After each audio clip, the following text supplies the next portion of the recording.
Y bien, estamos con Eduardo Ponce, con el embajador Eduardo Ponce, para conversar acerca de varios temas. Embajador, buenas noches, ¿qué tal? ¿Cómo le va? ¿Qué tal? Buenas noches, Jaime. Bueno, está el asunto de la marcha al Triángulo Terrestre. Finalmente fue detenida por la policía, comandada por el propio ministro del Interior, 30 kilómetros antes de llegar al Triángulo Terrestre. Y bueno, hubo escenas y todo, hubo gente que quería pasar de todos modos, pero en fin, fue detenida. Ahora, esto fue después de que el canciller chileno había declarado que Chile no va a permitir, dijo que ningún carabinero, perdón, no tengo acá la declaración exacta del canciller chileno por acá, a ver. Bueno, dijo que no, que los carabineros no permitirían el ingreso de ningún peruano al terreno, como si fuera al territorio chileno, como si fuera el Triángulo Terrestre. Fue una declaración muy agresiva, me pareció a mí, no sé qué opina usted, pero después el canciller peruano declaró hoy día que quiero resaltar claramente lo que ha señalado el prefecto de Carabineros de Arica, en el sentido de que no se va a permitir que ningún carabinero ingrese a la zona del Triángulo. Esto de alguna manera es una manera de enmendar, en fin, pero esto estuvo a punto de provocar una situación medio complicada. ¿Cuál es su percepción de este tema? Bueno, mi apreciación es que después del magnífico trabajo que hemos hecho el Perú y Chile para manejar el litigio en La Haya, aceptar el veredicto y aplicarlo, ejecutarlo, hasta donde hemos llegado, que tengamos este problema de 3 hectáreas de terreno de playa, lo único que demuestra es que nuestras diplomacias son capaces de resolver lo más grande, pero no son capaces de resolver lo más pequeño. Esta marcha, felizmente frustrada en cuanto a sus objetivos, creo que lo que demuestra es la necesidad de conversar con Chile. Chile es el que debería tomar ahí un primer paso, porque es el que no está de acuerdo, en buena cuenta, con la forma en que se ejecutó el Tratado del 29, en cuya cláusula segunda se establece la delimitación a partir del punto Concordia en la orilla del mar. La delimitación es mucho más importante que la demarcación.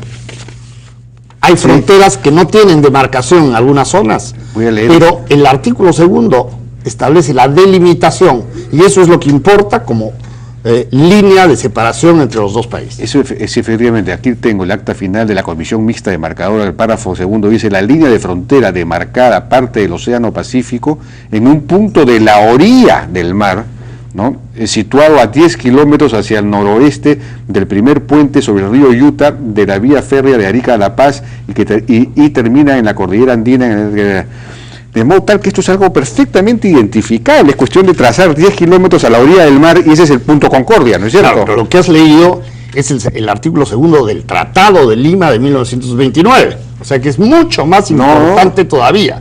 No, este es el tratado dice: la frontera entre los territorios de Chile y Perú partirá de un punto de la costa que se denominará Concordia. Sí, pues. El propio tratado habla del punto Concordia, es lo que de la estoy costa, diciendo. ¿no es cierto? El punto segundo describe toda la línea que va desde la orilla del mar hasta la frontera con Bolivia. Entonces esto es claro. O sea, la delimitación está en el tratado, la delimitación. La demarcación no puede partir de la orilla del mar porque las olas evidentemente destruirían el hito.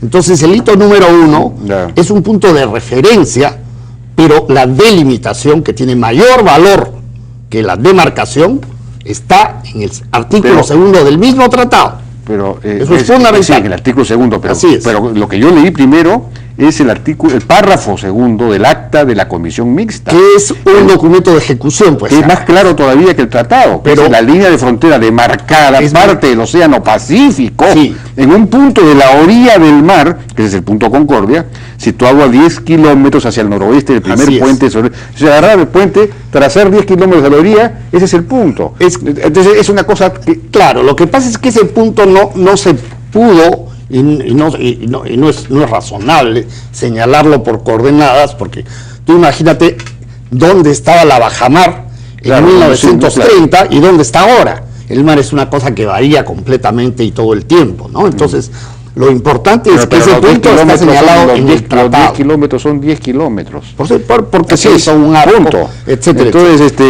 eso está clarísimo. Así es. Entonces, si hubiese buena fe entre las dos cancillerías y se reúnen, deberían de por sí llegar a la conclusión de que esa es la verdad. Así creo. Pero obviamente del lado chileno no va a haber posible. Bueno, no solamente es cuestión, tú sabes que en cuestiones territoriales los países no son racionales, ¿no? Sí, pues. Desgraciadamente. Entonces, por eso es que se encarga tanto a terceros que diriman. En este caso, si Chile es el que hace una lectura diferente del tratado y diferente del fallo de la Corte Internacional de Justicia, es quien debe solicitar el arbitraje del gobierno norteamericano. A mí me parece un poco ridículo que se le esté pidiendo al presidente Obama que arbitre para resolver la situación territorial de 3 hectáreas y un poco más. ¿Y no se le puede pedir a la Corte, al Tribunal de la Corte de la Haya? No, lo razonable podría ser que el presidente norteamericano designe un perito, ¿no? Porque claro, en el Tratado del 29 se establece que el presidente norteamericano resuelve diferencias en el proceso de demarcación, pero si ya pasó el proceso de demarcación, se refiere en general, diferencias. En general, cualquier desacuerdo en cuanto a la aplicación de este tratado. Ya, de acuerdo. Sí. Entonces hay que pedírselo, pues. Bueno, eso depende de Chile, que es el que no está satisfecho. Son ellos los que tienen que plantear el arbitraje. Podemos plantearlo los dos, pero a mí me parece que le corresponde a Chile. De acuerdo. Bueno, esto está clarísimo, pues es increíble que los chilenos, digamos, hay una actitud, siempre quieren un poco más de lo que pasa es que fue el elemento psicológico, ¿no? Que es para compensar la pérdida del mar. Evidentemente. Porque esta tesis de que el triángulo terrestre es de ellos, ¿desde cuándo la han planteado? Desde el año 2001, si es que no el 2000, ellos pusieron una caseta. Sí, todo esto con el objetivo de ir fabricando una posición que permitiera la defensa de justamente de lo que vino después en La Haya, ¿no? Claro. Pero esa caseta tuvo que ser retirada, ¿no? Esa caseta fue retirada, pero hubieron medios de seguridad como para retirar a los ejércitos una buena cantidad de metros o kilómetros. En fin, eso está en una situación que donde hay minas, como ha dicho el ministro, ¿no? Y felizmente las hay, diría yo, porque de otra manera los marchistas no habrían tenido justificación para no seguir caminando, aunque el ministro del Interior es una persona imponente y que no los habría dejado seguir. Pero ahí había un tagneño que le gritaba, yo paso. Pero han sido 30 personas, por lo que he escuchado, ¿no? 70. Iban a ser 2000, pero fueron disuadidas por el gobierno peruano, ¿no? En realidad de que no fuera. Eso hay que superarlo. Sí. Bueno, es imperativo. Sí, pues efectivamente, es absurdo este asunto, pero tampoco puede uno aceptar que se diga que es territorio chileno, pues ese triángulo, ¿no? Es una cosa increíble. Sí me parece.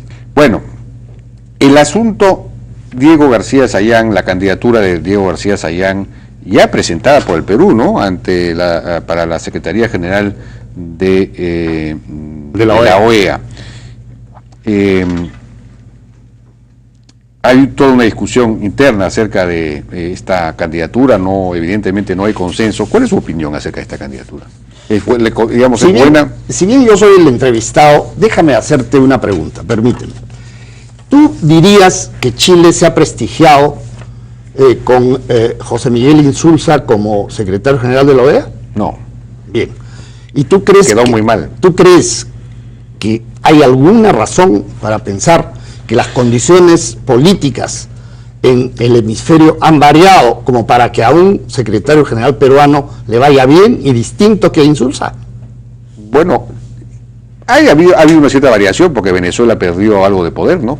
Y lo va a seguir perdiendo. Pero bueno, no sé si sigue controlando de todos modos la OEA. Es decir, los países del área petrolera de... Definitivamente, Petrocaribe tiene 17 o 16 signatarios, ¿no? De acuerdo, pero creo que ya no le están dando petróleo en la misma cantidad que antes, ¿no? A esos países, porque no... No lo sé, pero siguen y van a seguir votando igual, porque de todas maneras las facilidades financieras vendrán de otra manera. Pero ese es el seguro que tiene un gobierno como el de Maduro, que comete las barbaridades que comete. y no solamente Maduro, sino los países del ALBA, que ahora se han sumado en la última reunión en Caracas al Mercosur. Sí, ¿no? pues. Entonces, aparte de eso, yo creo que es muy importante tener en cuenta el tinglado, ¿no?, que se ha construido en América Latina y América del Sur. Tenemos el CELAC, tenemos UNASUR, tenemos este Mercosur ampliado, de tal manera que todos ellos adoptan posiciones que son contrarias a la Carta de la OEA y que son contrarias a la Carta Democrática Interamericana, que fue firmada en Lima cuando Diego García Sayán era ministro de Relaciones Exteriores, de tal manera que creo que es uno de sus autores, además. Creo que es uno de sus autores. No, él era ministro de Justicia cuando en realidad la carta fue propuesta y negociada durante el premierato y la cancillería que ejerció Pérez de Cuellar. Ya. Pero sin duda estaba de acuerdo, y como ministro de Justicia tiene que ver con la justicia y con los derechos humanos, ¿verdad?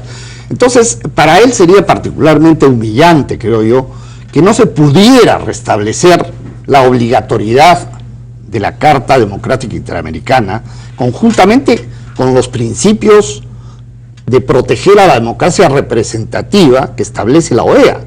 Lo que establecen... Entonces no debería presentarse, simplemente. Bueno, lo que yo aconsejaría a cualquier gobierno peruano, mientras no cambien las condiciones de América Latina, es que no haya un candidato peruano. Ahora, usted sugirió en un artículo que si Diego García Sayán postula, debería postular y con posibilidades, con un mandato, con un mandato claro de aquellos que voten por él, en el sentido de aplicar, de restablecer la vigencia plena de la Carta Interamericana, de la Carta Democrática, al caso de Venezuela. Así es.